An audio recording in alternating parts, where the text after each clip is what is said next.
What is going on? What is up, ladies and gentlemen? It appears that we are live and direct. This is, of course, the new YouTube studio, which not a huge fan of the new YouTube studio. I've talked about that many times before, but oh well, it's all gracious, as they like to say.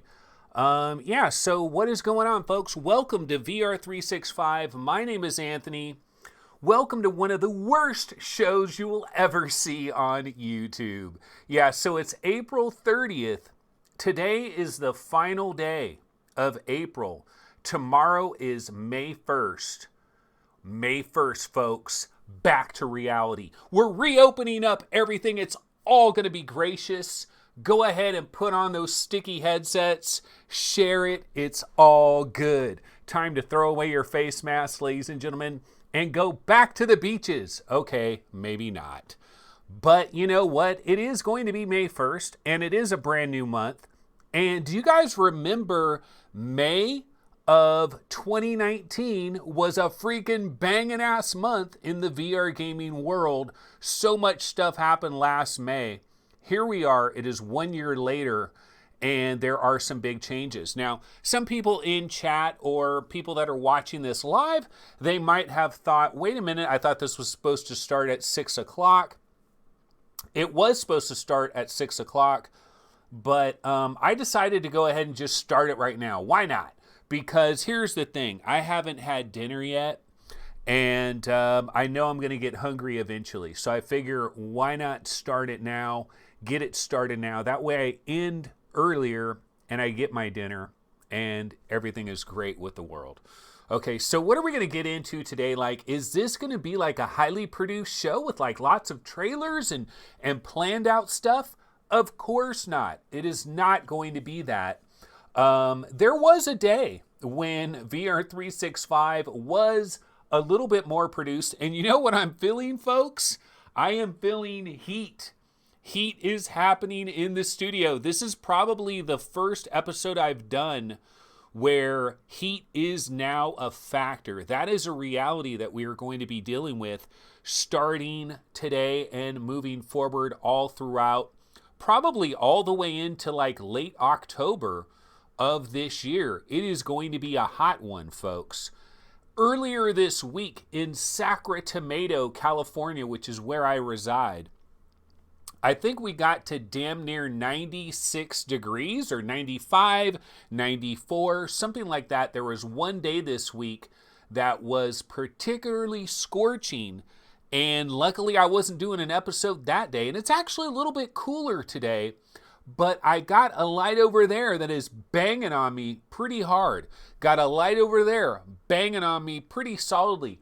I got lights up here on the ceiling, and then I've got these lights that are going all around the perimeter, and so there's a hell of a lot of light up in here, and it does create heat, even though the vast majority, actually all of these lights are LED, and but they still generate heat. It is a factor.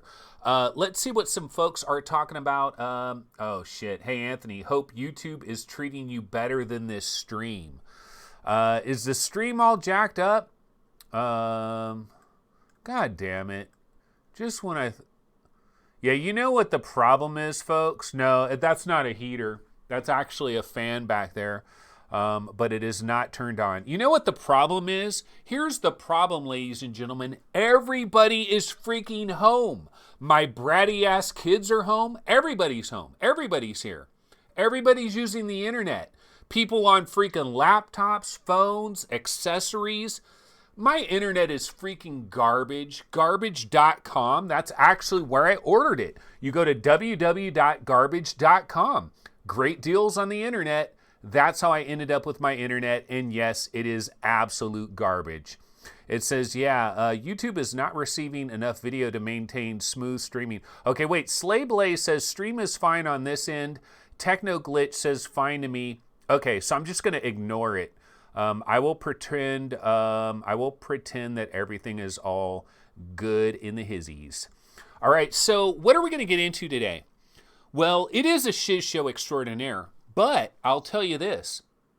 I've got a couple of different things I wanted to get into today. I do want to talk about Pixelripped 1995 because that has been primarily what I've been playing over the last couple of days. Half-Life Alyx has been placed on hold. I am in the Jeff level of Half-Life Alyx. And I got to admit, man, every time I go into that level, I'm not excited. I'm not excited to play Half-Life Alyx because it's like homework. It's like I know I've got homework, or it's like I got to do a workout routine. It's like I got to do my exercise routine. I got to go to the gym or whatever. You know how you have like a dark cloud that is floating over your head? You know that you got this thing that you got to do. You're not looking forward to doing it, but you know that you have to do it. That's kind of like Half-Life Alyx, the Jeff level. I'm not looking, man, it's frustrating because every time I go into that level, like right now I'm in the part of the Jeff level. For those of you that know all about the Jeff level, I'm in the part of the level where basically I'm in like a storage room, and basically I'm trying to find these 3 power cells. And I found 2 of them, and I know exactly where the 3rd power cell is. And I'll tell you guys exactly what I'm stuck on. There's like a rebar. There's like a bar of rebar that is bent, and it's in the way for me to take this like thing that opens up the door like that, right? And I put it on this thing, but this big rebar bar is in the way, and I have no effing idea what to do about that. And I don't want your answers. And I don't want to watch someone's video. I like to figure these things out on my own. I like to bang my head on the concrete, or I like to just go away and not play a game for a while. Come back a few days later, and then sometimes it's like, eureka, I've solved it. You know, I've had a couple of days, probably my subconscious mind like worked on it in my sleep or whatever. Come back to the game, bada boom, bada bing, I'm able to get through. It's all gracious. But that hasn't been the case with Half-Life Alyx, and it does feel like homework is hanging over my head, or like a chore or something like that. So I have decided to take a Anthony Facial Fears has officially scared the shit out of me. That is McKinley Coops. Jeff hate Jeff. Yeah, so I'm checking chat really quick. So wait, what was I trying to say here? Yeah, so, you know, it's like when you got homework or when you got something hanging over you. So it's like I'm not that excited to go into Half-Life Alyx. So I've taken a little bit of a pause on Half-Life Alyx, but I'm not pausing all the way because that would be a bad idea. Because then it's another one of those games where I'm like 70% of the way through it, or what, maybe not even 70%. And then I never end up finishing it, and then it's on my pile of shame. I don't want to do that. I definitely do want to get back to Half-Life Alyx, but I did take a little bit of a break, and I decided to play some Pixelripped 1995, and I'm not 100% finished with Pixelripped 1995, but I am working my way through it, and so I'm going to continue to do that. But I thought what we could do now is, why don't we go ahead and take a look at some news stories that are going on out there in the VR gaming world. We'll go ahead and take a look at that, and then we'll come back and talk a little bit of Pixelripped, a little bit of a deep dive on Pixelripped, my thoughts on the game. You know what? I'll tell you guys right now, thumbs up for Pixelripped 1995, but I got plenty of nitpicking to do. It's not all beautiful. It is not all beautiful. I got plenty of complaints about Pixelripped 1995. Overall, thumbs up. Overall, thumbs up. But plenty of problems. And I don't know if all the YouTubers out there like to do that, like to address all the problems, or do they just say, yeah, it's like a retro game, it's so awesome, man. But we'll get into that in a minute. Why don't we go ahead and bounce over to the Webinator for the first time today. And this is where chat actually exists. So we do have chat over here. Yeah, Fluke says, won't say the solution, but you'll kick yourself.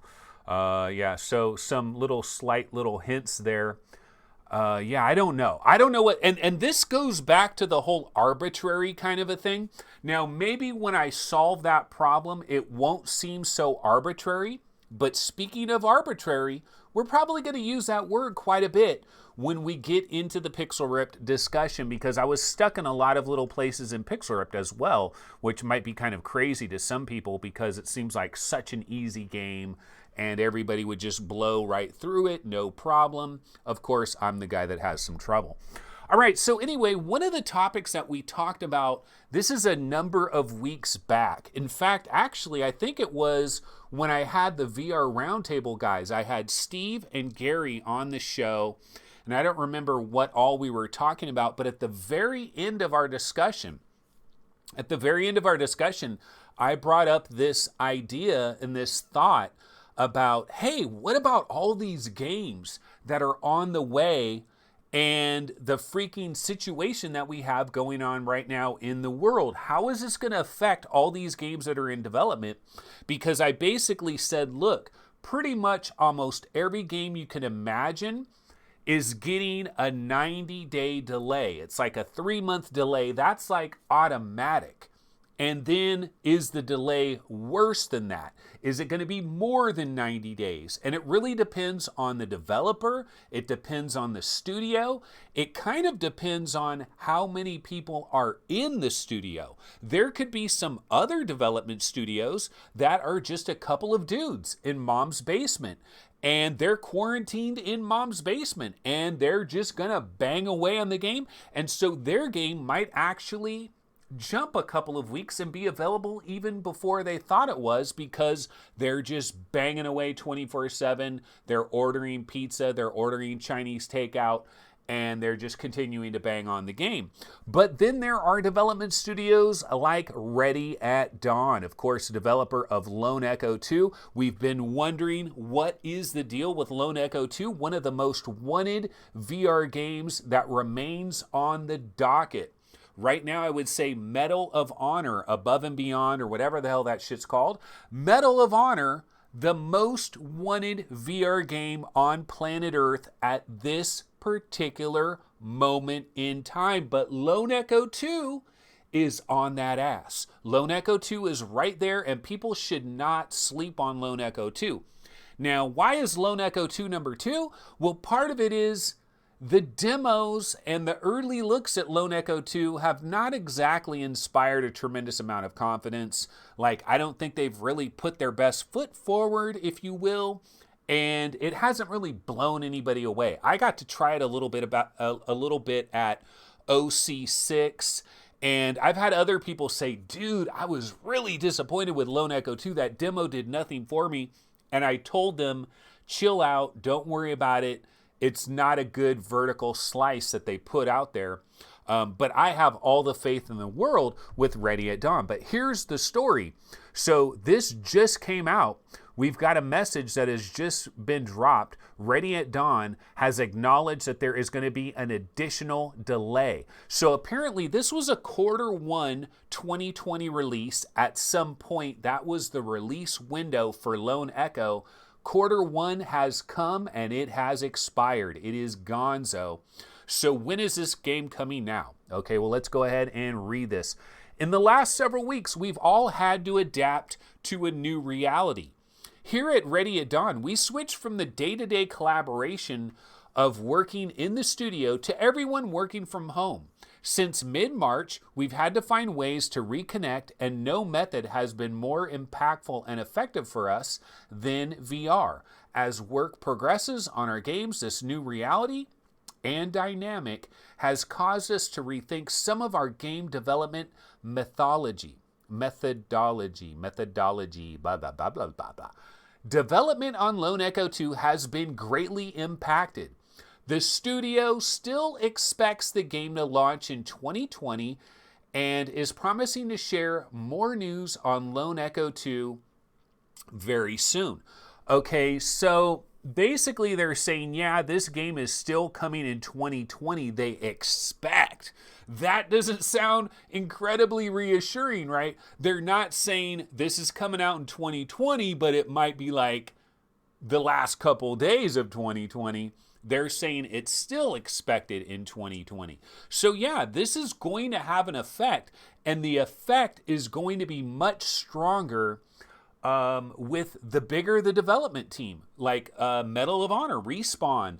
You know, that game, Medal of Honor, Above and Beyond, maybe that's slipping into 2021. Like, if we look at the calendar of all the biggest games that are coming, it's the ones that have the bigger teams that are going to have more and more problems. Because look, everybody can go home and they can work from home and they can use all these different methods to kind of collaborate. But it's just not the same, man. It's not the same as being in the same place. It's not the same as having your lead animator right over there and your freaking producer over there, the assistant producer over there. You could walk over to this person, walk over to that person, and do things. It's just not the same. And we're not there yet. So many people are talking about like remote working. This is a great time for VR and AR. No, it's not. We're not there yet. Don't kid yourself. I'm sorry. We're simply not there yet to do all that type of stuff. Now, are we going to be? In 5, 6, 7 years? Yeah, but we're not there yet. But let's just go ahead and pretend that it's already 2027, because that's what a lot of people want to do. It's not already 2027. This is going to be a real issue. Okay, so that was one of the stories. I hadn't seen this yet, so that was news to me. Let's go ahead and bounce over to Upload VR and see what they're talking about over there. So, Ready at Dawn. Speaking of Ready at Dawn, delaying one game, but they got good news for another game. So, starting on May 5th, Echo Arena will be available in open beta on the Oculus Quest. There's a lot of people that are playing this right now, folks. People are playing this right now. In fact, Lincoln Clay of VR Link fame basically told me that he's been playing it in beta and he's really been impressed by it. Okay, what I'm going to look for is Echo, because I know I have a little video for this that was like a short clip. Echo VR Quest slowed down. Let me go ahead and pop this on the screen. Yeah, so we've seen this footage here, and what I did with this footage is I slowed it down dramatically so that, because it's so quick, you know, all these different trailers, they show a quick snippet of this, a snippet of that, and it's so fast, and then they're mixing in other stuff that is not the actual game, and so a lot of times you don't actually have time to see what are we really looking at here. So graphical downgrade is definitely part of the reality. And one of the things I was talking to Lincoln Clay about is, like, I was talking to him about my experience back at OC6 long time ago when I played it, that the game would crash, and it would crash really, really bad. Like, the game would break in a major kind of a way. And what I've heard is that that is much more rare. That doesn't happen very often, but it does crash a little bit. But next week, it is heading into open beta on Oculus Quest. And so they're basically going to open it up to the great wide open. Lots of people are going to be able to play it. And they're saying that open beta for Echo VR and Oculus Quest available to everyone until the official launch later this year.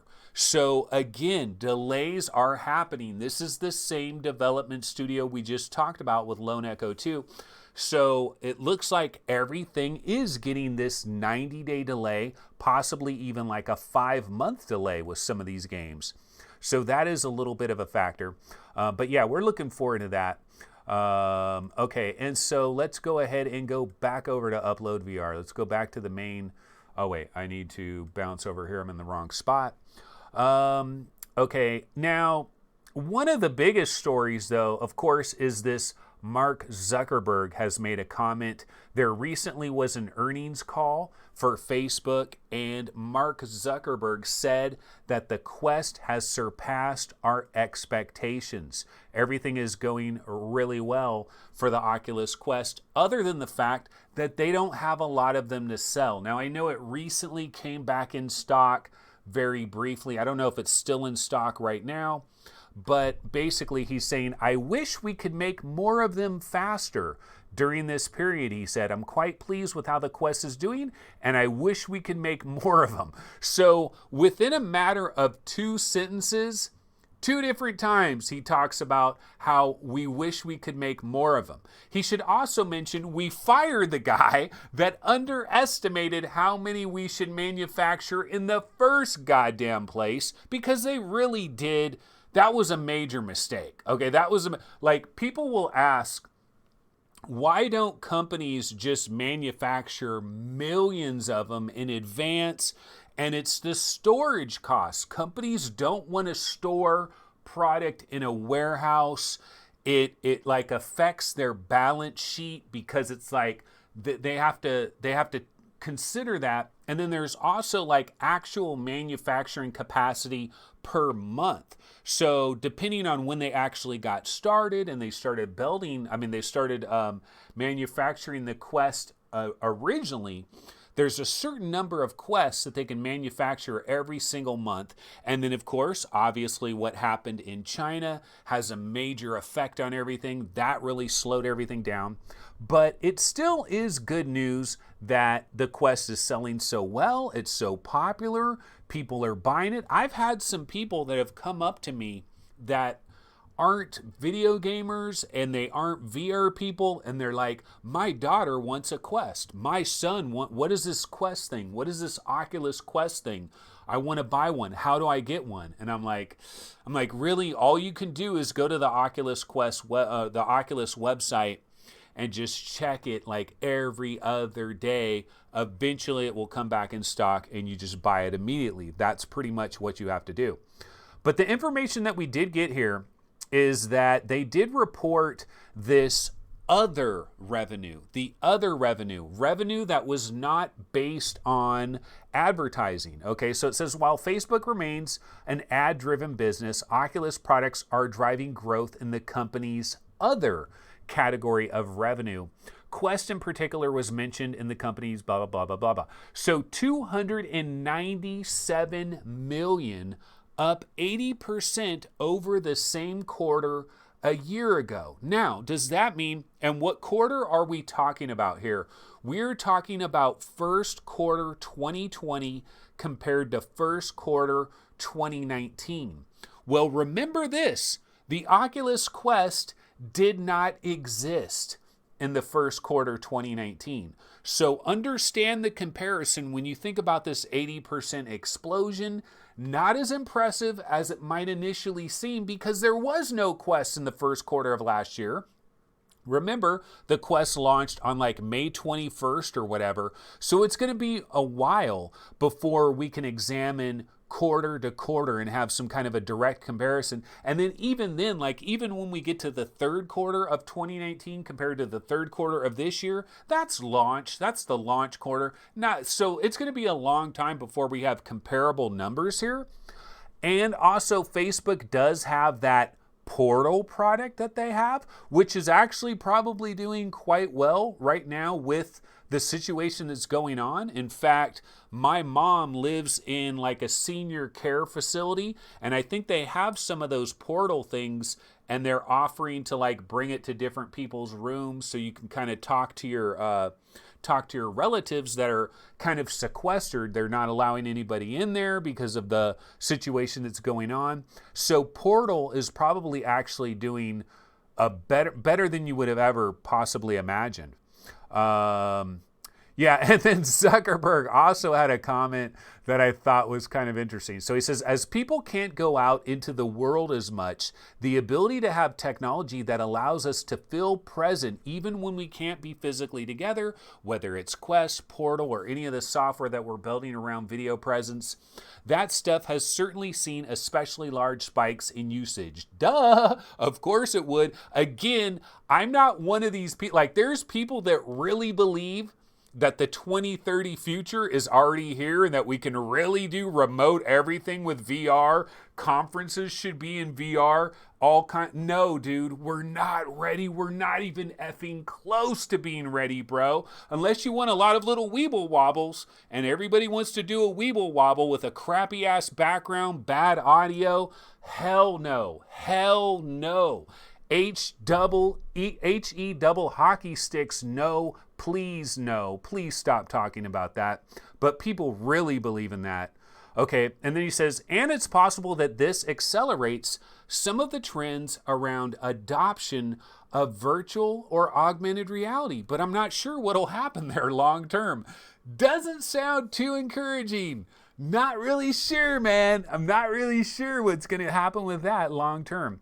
But yeah, so there is good news in a way, but God, they really have left probably, I don't know. I mean, that's a great question. How many millions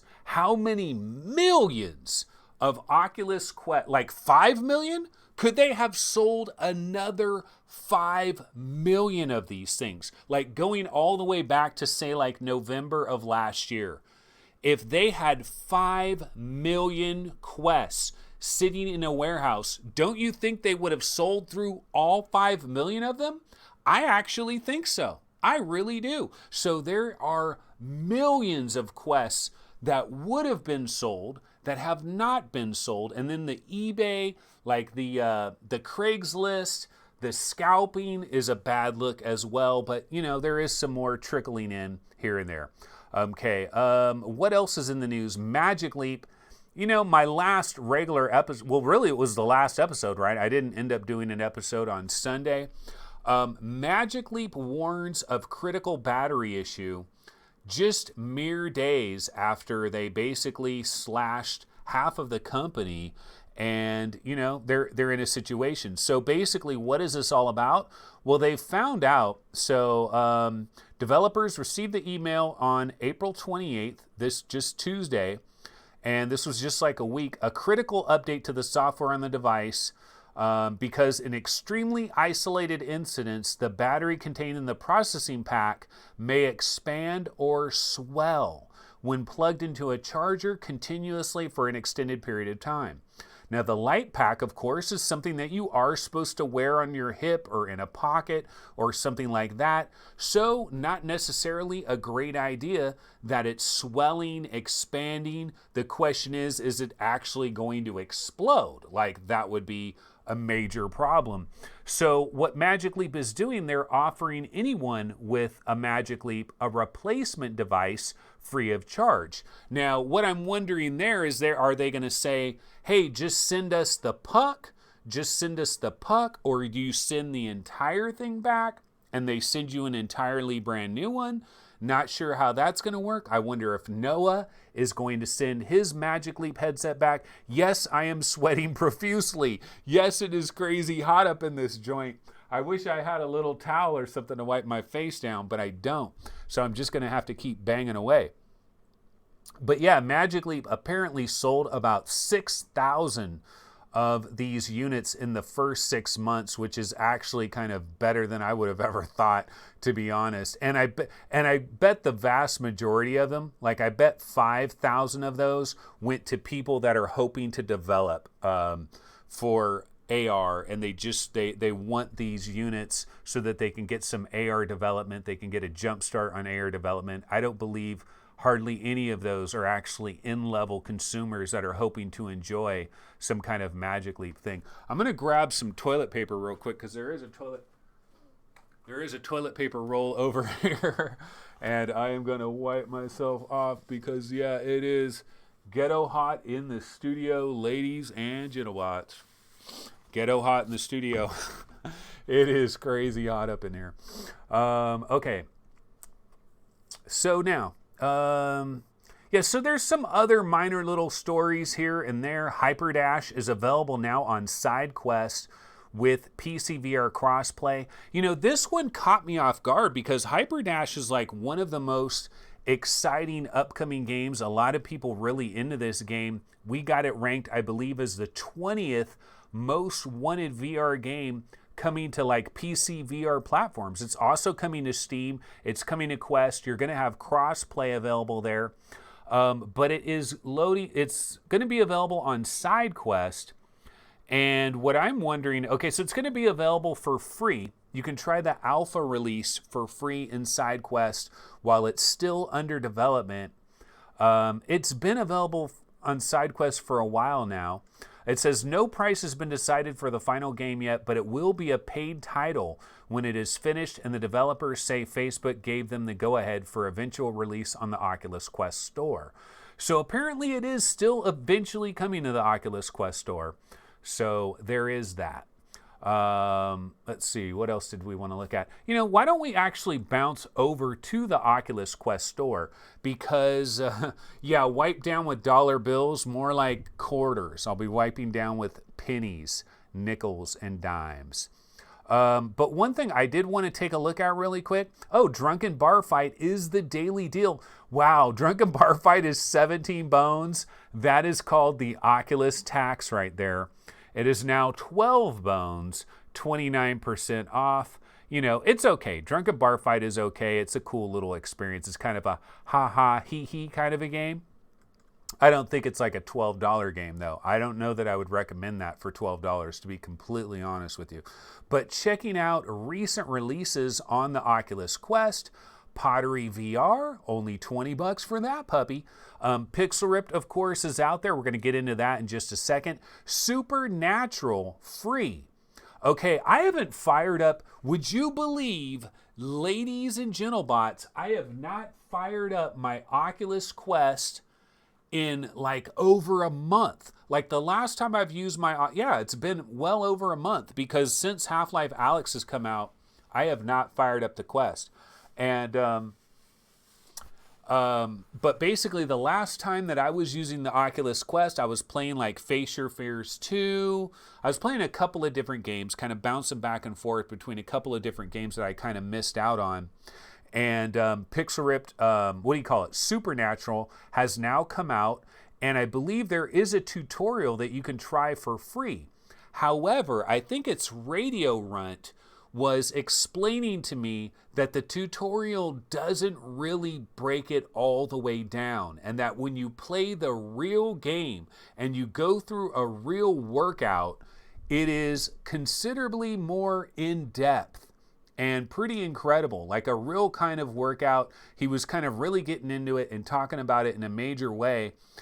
I believe there's a problem here, though, ladies and gentlemen, because one of the things that I've talked about is I would like it if there would be a headset manufacturer that would lean in to the whole fitness in VR kind of thing. And so far, that hasn't happened. And I'm not really exactly sure why it hasn't happened. I'm not sure why HTC hasn't done it. I'm not sure why Oculus hasn't done it. But basically the idea would be to create like a sports version of the headset, which would be more water resistant, more sweat resistant, maybe shave off 100 grams of weight. I don't know exactly how they would do that. Now, you can shave off some, well, you can make it feel a lot more comfortable if you took the battery. You take the battery out of the front part of the Quest, you put it on the back for weight balancing. It's going to make the headset a lot more comfortable, but not for fitness stuff. That would be a bad idea for fitness stuff. So maybe the reason none of these headset manufacturers have leaned into the whole fitness idea is because we're just not there yet. We're going to have to get more to the Panasonic style goggles, or, you know, these much smaller, much lighter weight headsets, the pancake lenses idea, all that sort of thing. Of course, we're talking a much smaller FOV when you go to that concept. But I do eventually see a day, like I remember when I first got VR and I was doing some fitness stuff, it was one of these things like, here's a great way to sell VR. You can sell VR by saying, this is not only a gift for like little Johnny, it's a gift for the entire family, because we're all going to lose weight. We can cancel our gym memberships. We don't need a gym membership anymore because we've got this incredible aerobic exercise that is going to be so fun and exciting and amazing to do in VR. And yeah, you can sell some extra headsets that way. It was like in the old days, way back in the days, right? My dad bought an Atari 800 XL computer, And he used the old excuse that everybody uses. Oh yeah, the kids can do their homework on it. We can balance our budget on the Atari 800. We can do all this stuff. We can manage our money, finances, all this type of stuff. And it really turns into more of an excuse than anything. It's just more of an excuse to spend a large amount of money, but it makes people feel better. It works great. It is a great excuse. And so, yeah. But we don't have a headset. Like, I don't want to work out in a major way with any of these headsets because they're just simply not designed for it. But I would like to see a sports version. I've talked about it before. Different colors, waterproof and sweatproof, or water resistant, sweat resistant, and then really lean into it from a standpoint of the face gaskets. Go with the magnetic face gasket idea that Valve did with the Valve Index, and include in the box like 10 different face gaskets so you can just pop them off, pop another one. Like, lean into the exercise idea. There's no way I would want to get all hot and sweaty in an Oculus Quest. No effing way. It is too heavy. There's no way. Even with my Franken mod and all that, no way in hell. I mean, I'd do it for like 20 minutes and then I'd be out of there and it'd be all sweaty and stuff. We've got a long ways to go, in my opinion, before we can really do fitness in VR. I know people are trying to do it. There was this one guy, I don't remember his name now, but he actually had a company. He started a company that was all about fitness in VR. And it was like, yeah, everybody's going to come here. We're all going to do fitness. Everybody's going to put on their headsets and we're going to, dance sweat into the oldies or something like that. And I was like, really? I was like, I don't think we're ready for that, man. Okay, so other releases, Audio Shield, The Key, Iron Lights. So I wanted to talk really briefly about Lies Beneath. I finally have started to play this game just a little bit. And so far, I'm not really feeling it on this one, man. But I've barely touched it. Absolutely barely touched it. But let's switch back over here. I'm going to switch back over here as I continue to sweat like a mofo. And let me try to find a Lies Beneath trailer, because I'm almost 99% positive that I have a Lies Beneath trailer. Yeah, so I barely touched this game. I've played like a half an hour, maybe 45. Basically, I've had like maybe 2 or 3 gameplay sessions with it, and they were very, very short gameplay sessions. And the first thing I'll say is I've been playing this on the Oculus CV1. I've been playing this on the Oculus CV1 because I pulled out my Oculus CV1 mainly for Viveport purposes, and also for Pixel Ripped 1995, which we're going to get into here, because I was playing Pixel Ripped 1995 primarily on my CV1 because it was native Oculus and all that, and I'd rather just, for that game, I don't need to use like Revive and break out the index and all of that. So I've tried playing Lies Beneath a little bit, and this is a questicle like none other. Straight up questicle. There's no improvements that I can see in textures, anything. So the only advantage to playing this game on your Rift is you could probably super sample the living hell out of it. The other thing that kind of perplexed me about this game is I noticed there was somewhat of a jank factor. Like, I don't know. It's just, I wouldn't expect jank from Drifter, okay? Drifter, developer of Gunheart. Like, I don't know. I barely touched it. I can't say much about it. But what I can say is I'm switching over to the Quest. I'm going to start playing this game on the Quest now. Why should I play it on the Rift? There's just no reason to. So I'm going to switch over to the Quest. No reason for me to play it on the Rift. You would think a prime developer like Drifter would take a little bit of time. They would take a little bit of time and enhance some of the textures. Like why couldn't they just have one single employee at their studio that is just dedicated to like higher res textures and stuff, just to make the Rift version just a little bit better? Is it that hard? I don't know. I mean, maybe it would require much more than a single employee to do that. But I think if the employee was there from the very beginning during the entire development of Lies Beneath, like the Questicle thing, come on. We can do better, folks. We can do better. I understand it's basically just going to be a port. I understand that. But polish it up a little bit. I think Journey of the Gods was polished. I mean, basically a Questicle, but I think it looked a little bit better.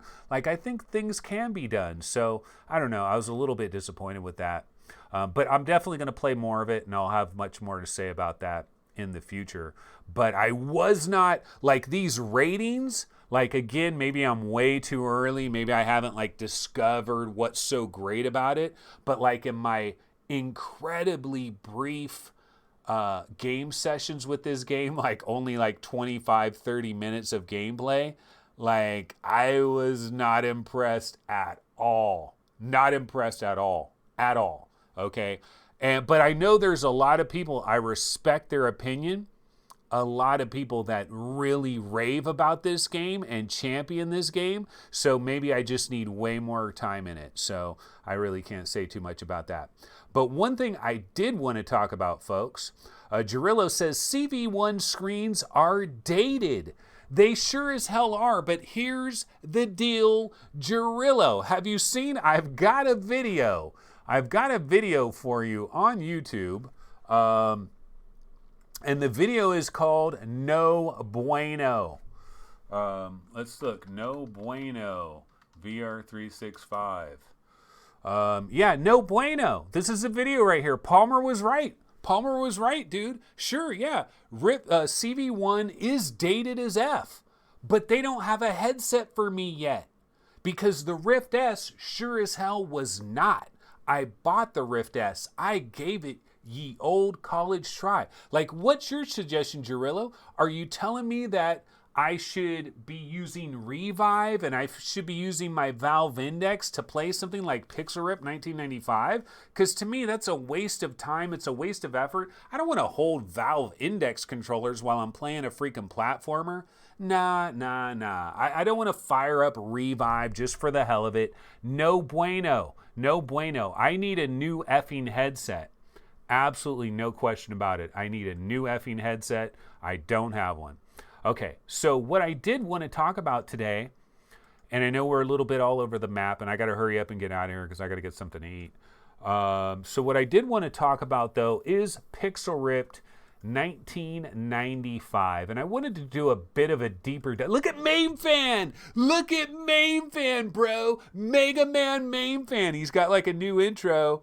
And I grabbed this video from Main Fan, and I was actually going to edit this and just have like a little 3-minute clip of this. I wanted like 3 minutes of the first chapter, 3 minutes of the second chapter, 3 minutes of the third chapter, so I could kind of go through the game and talk about it. But unfortunately ran out of time, wasn't able to do it. Wasn't even able to chop this to 3 minutes. So this is the whole entire 30-something minute thing that Main Fan has videos on his channel where each individual chapter of the game, he's got those videos. So unfortunately, I was unable to do anything with this, but I still want to talk about it. And so Pixel Rip 1995, like, I'm a fan of the game. Like, I haven't finished it yet. I'm probably pretty damn close to the very end of the game. I'm basically at the point of the game, minor spoilers for those that have not played far enough through this game, but I am basically at the point where the mom has to play the game. There's a part where the mom has to take over and she has to start playing the game, and it looks very similar to Donkey Kong Country. So that part, that is where I'm at. That's where I decided to save the game and back out of it. So that's where I'm at in the game. I don't know how much longer it is. I wouldn't think it'd be that much longer, so I'm probably pretty close towards the end. But I'm a fan of this game. Like, I'll recommend it. Like, when I saw the price was $19.99, I was surprised by that because I thought for sure they'd come out at $29.99, kind of that early adopter, juice another $10 out of the early adopters, the people that have to have it right away. You can always come down on your price later. But no, they started immediately with $19.99, and I think they did that because they thought, well, let's make the narrative just more positive in general. And if we're under that magical price point of $19.99, which is a magical price point, by the way, it is very hard to talk a lot of major smack about a game that falls right under that $20 price point because you're like, well, it's only $19.99. So you give it that extra little benefit of the doubt, so to speak, in terms of the pricing and everything. So I was surprised by that. Now, what I wanted to see from a sequel to Pixel Ripped is I thought the best parts of Pixel Ripped 1989 is when you were playing the game in whatever, you're in like a virtual reality world, and then you're playing a video game in that world, and there were certain parts of the game where the video game that was on the TV or whatever you're playing leaks into the world that you're in while you're still in virtual reality. And so it'd be kind of like, let's say you're playing a Mario game. You're playing a Mario game, and then Mario jumps out of the TV, and Mario's running along your couch, and he's jumping on your lamp, kind of like that. That's what I thought was the best aspect of Pixel Ripped 1989. And what I really wanted to see from this development studio was for them to take that concept and run with it like a mofo and just lean into that idea. That was the best part of the whole thing. But they didn't do that. What they did do with Pixel Ripped 1995 is they followed the exact same formula that they've been doing with 1989. And it's a good formula. It works great. It makes sense that they went ahead and do this because it's pretty simple. They come up with this idea, and now they just have to execute. They give you these different situations, these different scenarios that you're going to be in. And the way Pixel Ripped 1995 works, very similar to 1989, is you're going to be placed in a situation where you're trying to play a retro game, but something is going to interfere with you. Something from the outside world that you're in is going to interfere with you. And so you're playing the game, but you have to maybe put it down for a second. You have to grab like a little, what do you call it? Like a Nerf gun and shoot some little Nerf darts. You got to do something. Then you go back to the game, you play the game. And so it's that kind of back and forth gameplay that they use, which is actually a really good idea because what it does is it brings you into that world more, because you're playing a video game on a little screen, but you're also in that virtual world. And if all you were doing was just playing on that little screen, after a while, you would kind of start to forget about everything. You'd just be like, well, I'm just playing a game on a screen. Like, it's like, why is this even in virtual reality? Like, I should just be playing this in like an emulator or something. Why am I doing this? But it does have that extra effect.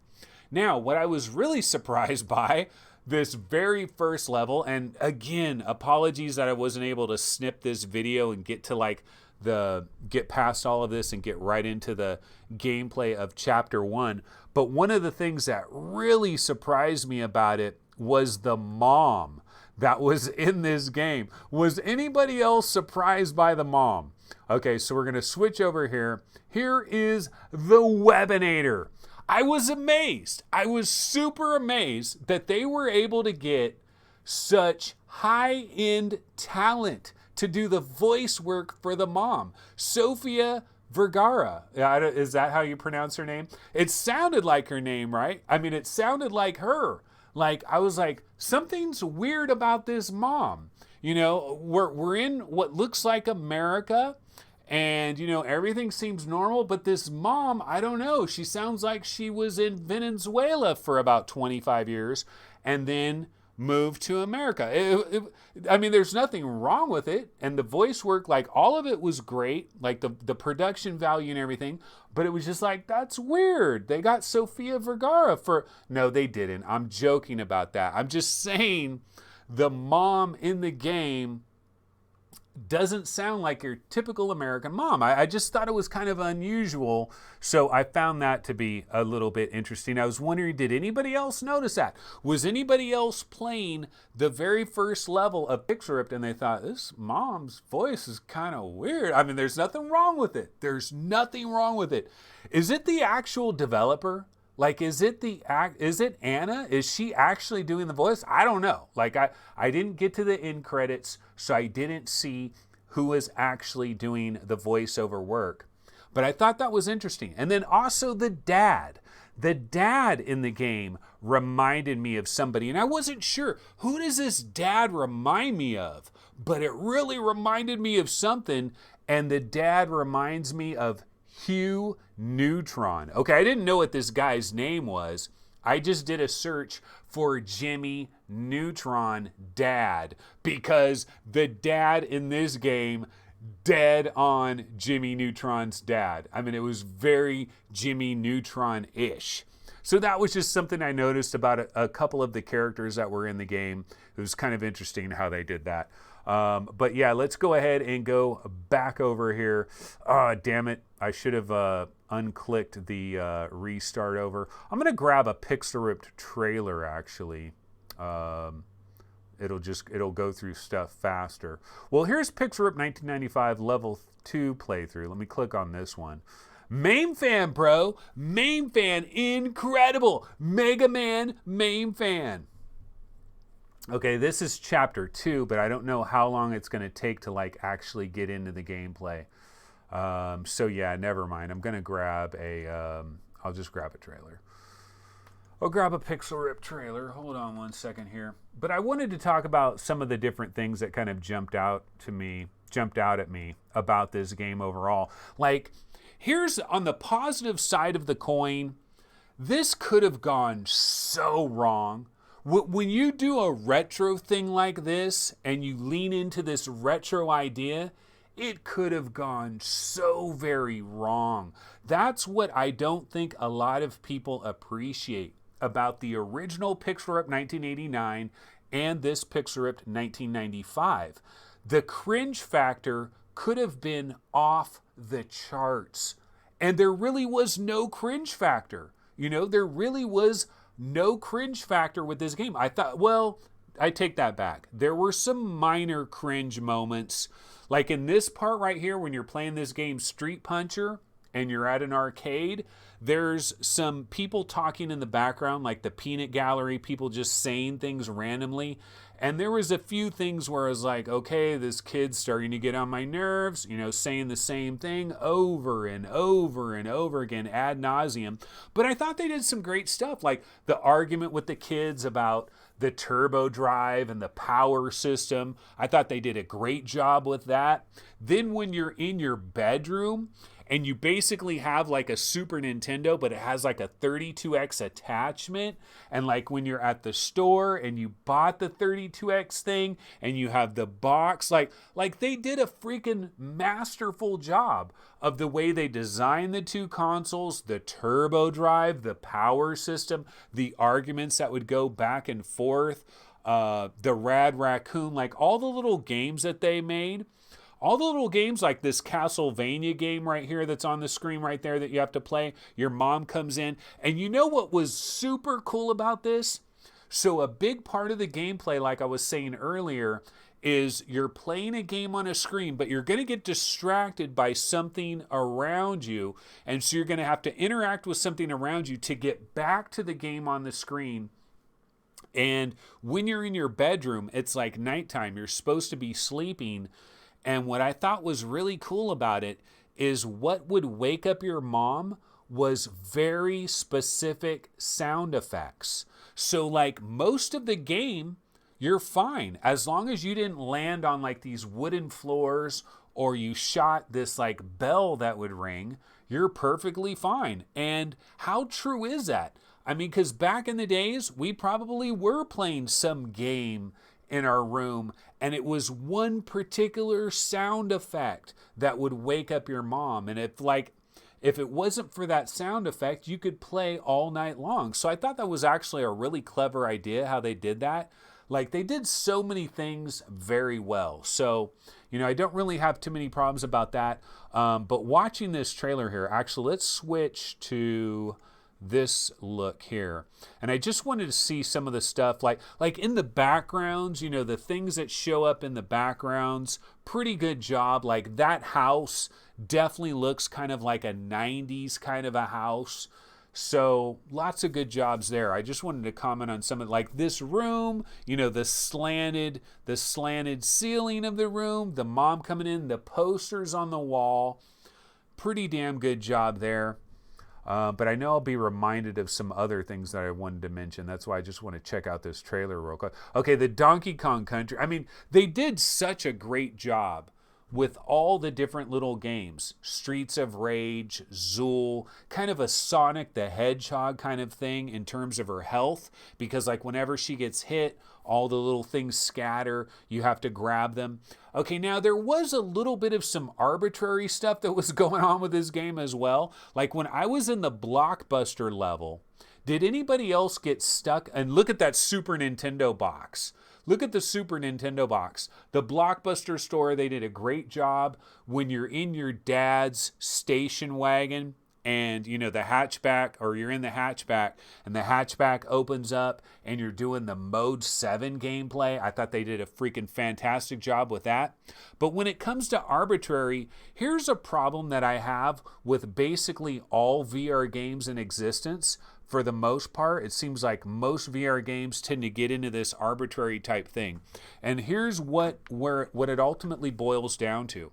Okay, so it ultimately boils down to they create a world that we're in. So now I'm in a virtual reality world.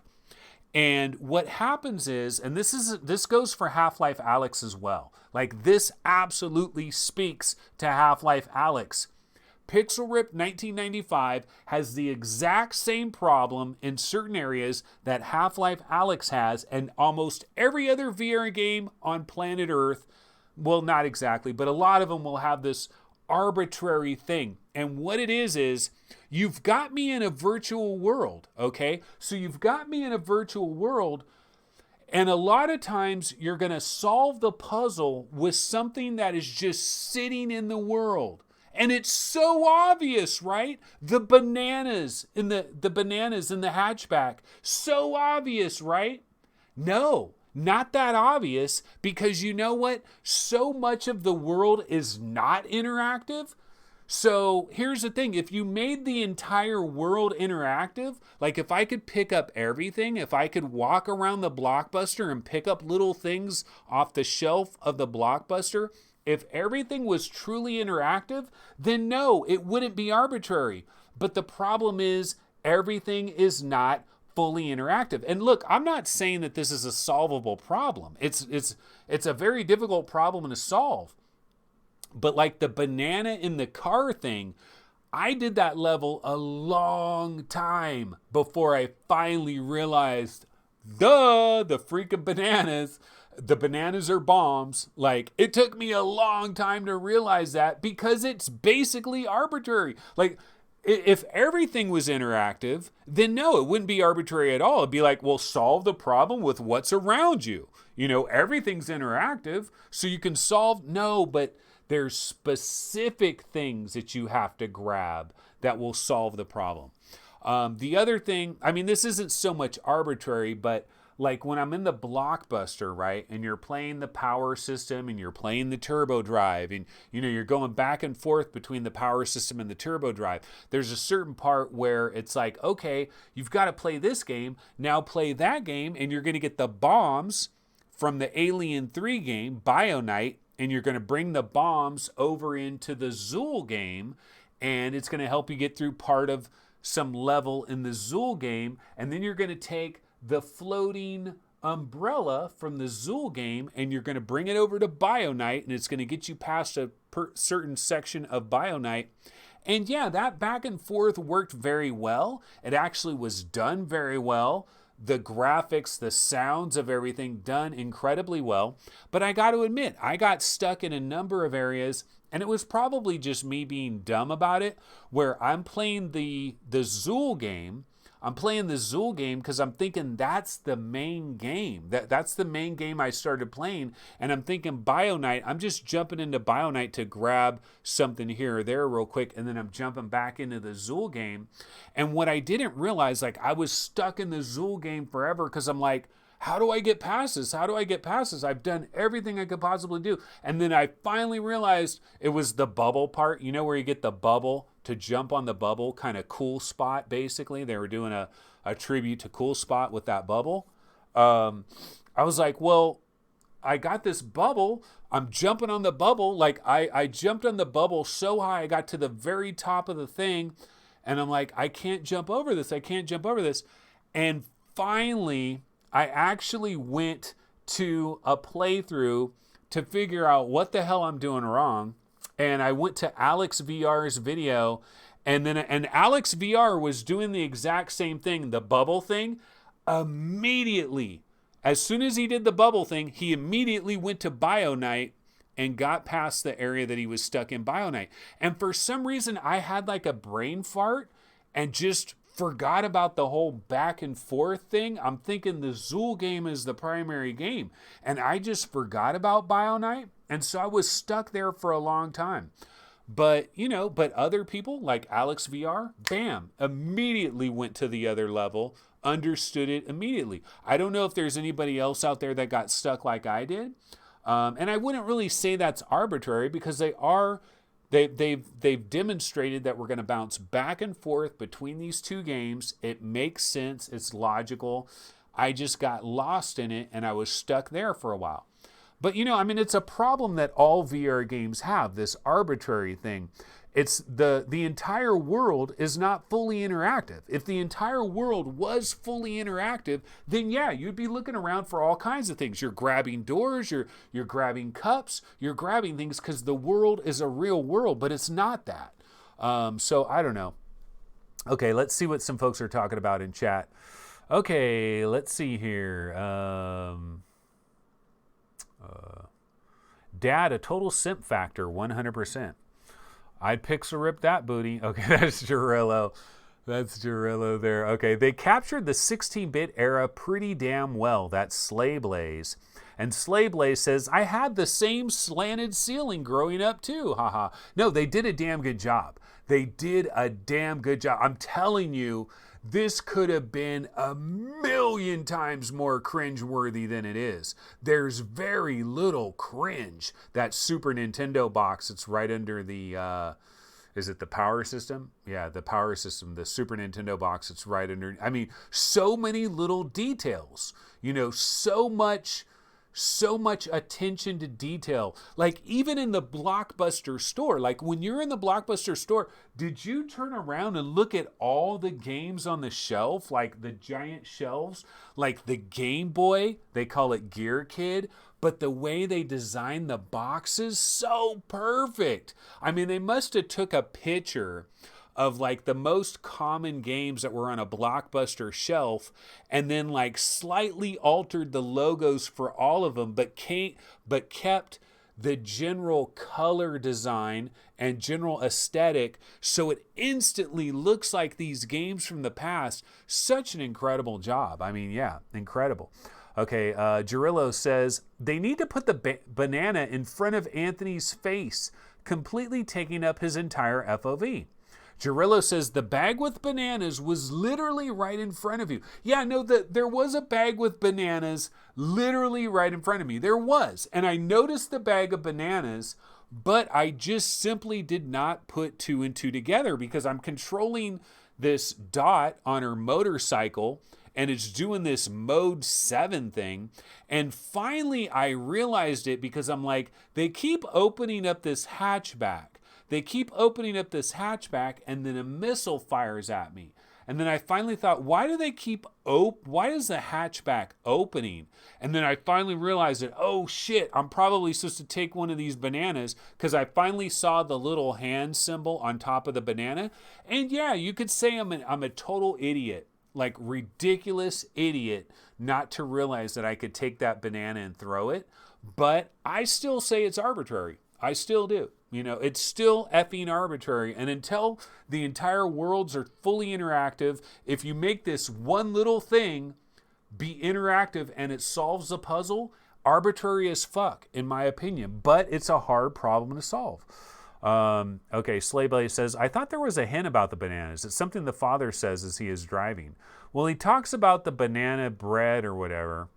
Jarilla says, if you look at them, there is a white circle lock showing them to use them. Yeah, I finally noticed that later, but my focus was 100% on like the mode 7 thing that was going on with the motorcycle gang and shit. Like I was not thinking about what was going on inside the hatchback. Hussein X says, I think the first thing he thought when he saw the bananas was, man, my tummy is rumbling. Yeah. Jarilla says, I assume everything is interactive, and I'm looking at everything for possible... Yeah, well, I would love to assume that everything's interactive, but then you immediately grab something that doesn't do shit. So there's so many worlds where things don't do anything. And then you're like, and then the one thing is like, yeah, we're going to make this magical thing be the interactive thing that solves the entire puzzle, when 99% of the shit in this room was completely uninteractive. I think it's kind of whack. Scruffzilla says, I love this show. Keep it up. Yeah, this show might be dying. It is dying, in fact. Like, I'm running out of juice in terms of wanting to do this show. I got to admit about it. I got to admit it because, yeah, I don't know. Like, I was wondering, should I even fire it up and even try to do this show today? But I did do it. I did do a show today. But, yeah, we're pretty much done here. I basically went through the stuff that I wanted to go through. So didn't cover everything, but we did get into a deep dive on Pixar Up 19, a little bit of a deep dive. I still have to finish the game, and I'm definitely planning on finishing the game. I'm going to run all the way through it. At least I hope to. I don't know if it like gets crazy hard at the very end. No, the game is easy. The game is easy as hell. Like, it's incredibly easy. The things that I got stuck on were... And it's like once you realize it, it's so incredibly obvious and you feel like such a doofus. But at the same time, it's like, see, I'm not looking at guides. I don't look at walkthroughs. I know I went to Alyx VR. Alyx VR had an entire playthrough through Pixar Up 1995. So I happened to go to his video because I was like, man, I'm stuck in this one part. I got to figure out what the hell I got to do. And so I did do that, but I normally never do that. That is a very rare thing for me. Alrighty, guys. Well, that's pretty much going to go ahead and do it for this episode of VR365, a channel that is dying before your very eyes. It's dying because it's just not getting enough love. And I think what I'm going to do, folks, is I think I'm going to scrap this entire format. So live shows like this, probably a thing of the past. I still want to do interview shows every once in a while because I think interview shows are pretty cool and I still like doing interview shows, but like this regular style of having chat and like this is going nowhere. It's going absolutely nowhere. I know some of you guys really like this and you'll probably really miss it.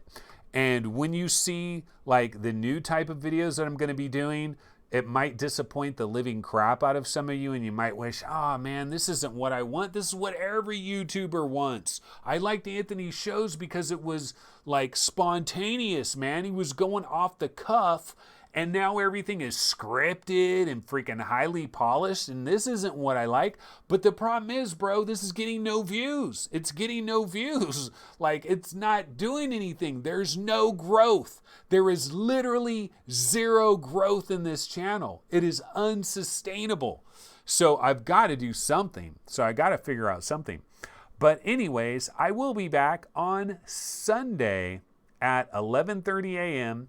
And I think what I'm going to do this Sunday, guys, is we're going to count down the top 20 most wanted VR games that are coming in the near future. The top 20 most wanted PC VR games. We're going to start at 20 and we're going to work our way to number 1 and kind of go through the list of the biggest upcoming bangers. It's going to be a pretty long stream, because imagine if I spend like 5 minutes on each game.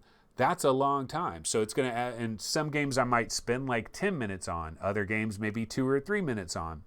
But we're going to go through all the big bangers that are on the way later this year or early in 2021, top 20 VR games upcoming. We'll do that Sunday at 11:30 a.m. Pacific time on Twitch. So I will be back on Twitch this Sunday. Check me out there. But that's going to go ahead and do it for this episode. I'll see you guys next time. Have a good one. Take it easy. Later.